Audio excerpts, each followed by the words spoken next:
ರಾಜ್ ಅವ್ರ ಈಗ ಇಲ್ಲೇನೋ ನಿಮ್ಮದು ಬಂಪರ್ ಘೋಷಣೆಗಳಿದೆಯಲ್ಲ, ಈಗ ಈ ಮಹಿಳೆಯರಿಗೆ 10,000 ರೂಪಾಯಿ ಕೊಟ್ಬಿಡ್ತೀವಿ ನಾವು ಅನ್ನೋದು ಯಾವ ಥರ ಇದು? 10,000 ರೂಪಾಯಿ ಅಂದರೆ ಗ್ಯಾರಂಟಿ ಸರ್. ಇವತ್ತು ಏನು ಬಿಹಾರದಲ್ಲಿ ಕೊಟ್ಟಿರ್ತಕ್ಕಂಥದ್ದು ಮುಖ್ಯಮಂತ್ರಿಗಳ ರೋಜ್ಗಾರ್ ಯೋಜನೆ ಅಂತ ಏನಿದೆ, ಆ ಒಂದು ಕಾರ್ಯಕ್ರಮದಲ್ಲಿ ಈ ಕೊಟ್ಟಿರ್ತಕ್ಕಂಥದ್ದು 10,000 ರೂಪಾಯಿವರೆಗೂ ಅವ್ರು ಆಲ್ರೆಡಿ ಅಕೌಂಟ್ಗೆ ಹಾಕಾಗಿದೆ. ಓಕೆ, ಅದು ಒಂದು ಸಹಾಯಧನ, ಒಂದು ವ್ಯಾಪಾರಕ್ಕೆ ಮತ್ತೊಂದಕ್ಕೆ ಅನುಕೂಲ ಆಗಲಿರ್ತದೆ. ಅದನ್ನೆಲ್ಲ ಎಲೆಕ್ಷನ್ ಬಂದಾಗ ಅಲ್ಲಿ ಇಲ್ಲಿ ಸ್ವಲ್ಪ ಕದ್ದು ಮುಚ್ಚಿ ಹಂಚ್ತಾ ಇದ್ರು, ಈಗ ಅಕೌಂಟ್ಗೆ ಟ್ರಾನ್ಸ್ಫರ್ ತರ ಆ ಲೆಕ್ಕದನ ಇದು ಯಾವ ಥರ? ಒಂದು ಮಾಡುವಂತ ಕೆಲಸಕ್ಕೆ ಅನುಕೂಲ ಆಗಲಿ, ಆ ರೀತಿಯಾದ ಒಂದು ಸಪೋರ್ಟಿಂಗ್ ಆಗಿರ್ತಕ್ಕಂಥದಕ್ಕೆ ಅನುಕೂಲ ಮಾಡೋದು.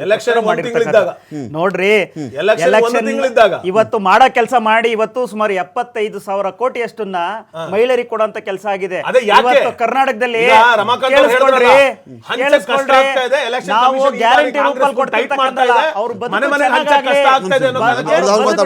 ಬದುಕು ಚೆನ್ನಾಗಾಗ್ಲಿ, ಒಂದು ಎಲ್ಲೋ ಒಂದ್ ಕಡೆ ವೃತ್ತಿ ಮಾಡುವಂತ ಕೆಲಸಕ್ಕೆ ಅನುಕೂಲ ಆಗ್ಲಿ, ಅವ್ರ ವ್ಯಾಪಾರಕ್ಕೆ ಅನುಕೂಲ ಆಗಿರ್ತಕ್ಕಂಥ ಮಾಡಿರ್ತಕ್ಕಂಥ ಒಂದು ಸಹಾಯಧನ. ಇದು ನೀವೆಲ್ಲ ಒಂದ್ ಕಡೆ ವಿರೋಧ ಮಾಡ್ತೀರಾ, ಖಂಡನೆ ಮಾಡ್ತೀರಾ ಅಂತಂದ್ರೆ ಅಲ್ಲಿ ಜನ ತೀರ್ಮಾನ ಮಾಡ್ತಾರೆ ಬಿಡ್ರಿ.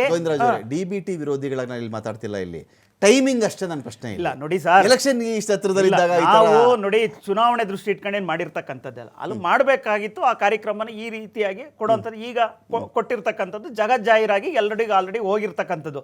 ಇದು ಮುಂದೆ 2 ಲಕ್ಷವರೆಗೂ ಈ ರೀತಿ ಅನುದಾನ ಕೊಡ್ಬೋದಾಯ್ತು ಸರ್. ಇವ್ರು ಹೇಳ್ತಾ ಇದ್ರು ಕಾಂಗ್ರೆಸ್ನವರು, ಕಳೆದ ಪಂಚರಾಜ್ಯಗಳ ಚುನಾವಣೆ ಟೈಮಲ್ಲಿ ಇವರು ಭಾರತ್ ಜೋಡೋ ಅಂತ ಯಾತ್ರೆ ಮಾಡಿದ್ರು. ಈಗ ವೋಟ್ ಚೋರಿ ಅಂತ ಹೇಳ್ಬಿಟ್ಟು ಒಂದು ಯಾತ್ರೆ ಮಾಡಿದ್ದಾರೆ, ಸುಮಾರು 20 ಜಿಲ್ಲೆಗಳಲ್ಲಿ ಮಾಡಿದ್ದಾರೆ. ಏನು ರಾಹುಲ್ ಗಾಂಧಿ ಹೋಗ್ತಿದ್ದಂಗೆ ವೋಟ್ ಇನ್ಕ್ರೀಸ್ ಆಗಿದೆ ಅಂತ. ಸರ್, ಕಳೆದ ಪಂಚರಾಜ್ಯ ಚುನಾವಣೆಯಲ್ಲಿ ಹಂಗನಾಗಿದ್ರು 5 ರಾಜ್ಯನೇ ಇವ್ರು ಗೆಲ್ಬೋದಾಯ್ತು, ಗೆಲ್ಲಕ್ಕಾಗಲಿಲ್ಲ. ಅದೇ ರೀತಿ ಇವತ್ತು ವೋಟ್ ಚೇರಿ ಏನು ಚುನಾವಣಾ ಆಯೋಗಕ್ಕೆ ಯಾವುದೇ ಒಂದು ದಾಖಲೆ ಕೊಡದಲೆ ಕೇವಲ ಸುಳ್ಳು ಆರೋಪದ ಮೇಲೆ ರ್ಯಾಲಿ ಮಾಡಿದಾರಲ್ಲ, ಇವತ್ತು ಜನ ತೀರ್ಮಾನ ಮಾಡ್ತಾರೆ. ಬಿಹಾರ ಜನತೆಗೆ ಗೊತ್ತಾಗಿದೆ ರಾಹುಲ್ ಗಾಂಧಿ ಕೈಲಿ ಆಗೋದಿಲ್ಲ. ಯಾಕೆ ಅಂದ್ರೆ ಯಾವುದೋ ಒಂದು ಅಧಿಕೃತ ದಾಖಲೆ ಇಟ್ಕೊಂಡು ಚುನಾವಣಾ ಆಯೋಗದ ಮುಂದೆ ಕ್ಲಾರಿಟಿ ಬೇಕಿಲ್ಲಿ.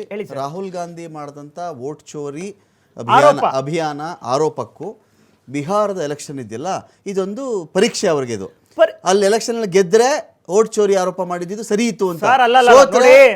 ಆರೋಪ ಮಾಡಿದಾಗ್ಲೂ ಸರಿಯಾದ ದಾಖಲೆ ಕೊಟ್ಟೆ ಇಂಥದ್ದಾಗಿದೆ ಅಂತ ತೋರಿಸಿದ್ರೆ ಸರಿ. ಕರ್ನಾಟಕದಲ್ಲಿ ಬಂದು ಆರೋಪ ಮಾಡಿದ್ರು, ಮಾದೇಪುರದಲ್ಲಿ ಹಂಗಾಗಿದೆ, ರಾಜಾಜಿನಗರದಲ್ಲಿ ಇಷ್ಟ ಆಗಿದೆ ಅಂತ ಹೇಳ್ಬಿಟ್ಟು.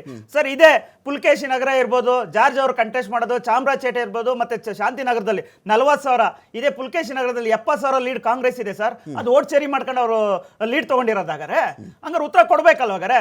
ಇವ್ರಿಗೆ ಎಲ್ಲೆಲ್ಲಿ ಸೋತಿದೀವಿ ಅಲ್ಲಿ ಮಾತ್ರ ವೋಟ್ ಚೋರಿ, ಎಲ್ಲೆಲ್ಲಿ ಗೆದ್ದಿದೀವಿ ಅದ್ರ ಬಗ್ಗೆ ಚರ್ಚೆ ಮಾಡೋದಿಲ್ಲ. ಈ ರೀತಿಯಾದ ನೋಡ್ರಿ, ಚಿಲುಮೆ ಬಗ್ಗೆ ಐಡಿಯಾ ಇದೆಯಾ?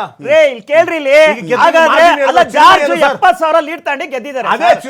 ಜಮೀರ್ ಅಹಮದ್ ಖಾನ್ 45,000 ಲೀಡ್ ಗೆದ್ದಿದ್ದಾರೆ. ಸಾಧ್ಯ ಆಗಾದ್ರೆ ಹೇಳಿ, ಹಾಗಾದ್ರೆ ಷಡ್ಯಂತ್ರವಾದ ಚಿಲುಮೆಯನ್ನ ನಾವು ಎಕ್ಸ್ಪೋಸ್ ಮಾಡದೆ ಹೋಗಿದ್ರೆ 70,000 ಅಲ್ಲ, ಅದು 20,000 ಬಂದಿರೋದು. 20,000 ಬಂದಿರೋದು ಚಾಮರಾಜಪೇಟೆಯಿಂದ, ಅದು 10,000 ಬಂದಿರೋದು. ನಿಮ್ಮ ಷಡ್ಯಂತ್ರವನ್ನ ಚಿಲುಮೆ ಬಗ್ಗೆ ಮಾತಾಡಿ. ಇದೇ ಚುನಾವಣಾ ಆಯೋಗನ ಚಾಮರಾಜಪೇಟೆಯಲ್ಲಿ ಚುನಾವಣೆ ಮಾಡಿರೋದ, ಕಾಂಗ್ರೆಸ್ ಚುನಾವಣೆ ಮಾಡಿರೋದು? ಉತ್ತರ ಕೊಡ್ತೀನಿ.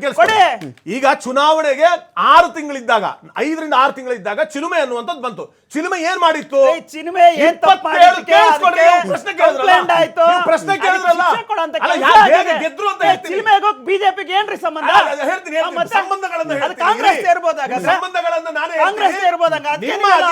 ನಿಮ್ಮ ಅಧಿಕಾರದಲ್ಲಿದ್ದಾಗ ಬಿಬಿಎಂಪಿಯ ಐಡೆಂಟಿ ಕಾರ್ಡ್ ಕೊಟ್ಟು ಮನೆ ಮನೆಗೆ ಹೋಗ್ಬಿಟ್ಟು 27 ಲಕ್ಷ ವೋಟ್ ಮಾಡಿದ್ರು. ಶಿವಾಜಿನಗರ, ಸರ್ವಜ್ಞನಗರ, ಚಾಮರಾಜಪೇಟೆ 27 ಲಕ್ಷ ಎಕ್ಸ್ಪೋಸ್ ಆಯ್ತು. ಅದನ್ನೇ ನಾನು ಹೇಳ್ತಾ ಇರೋದು.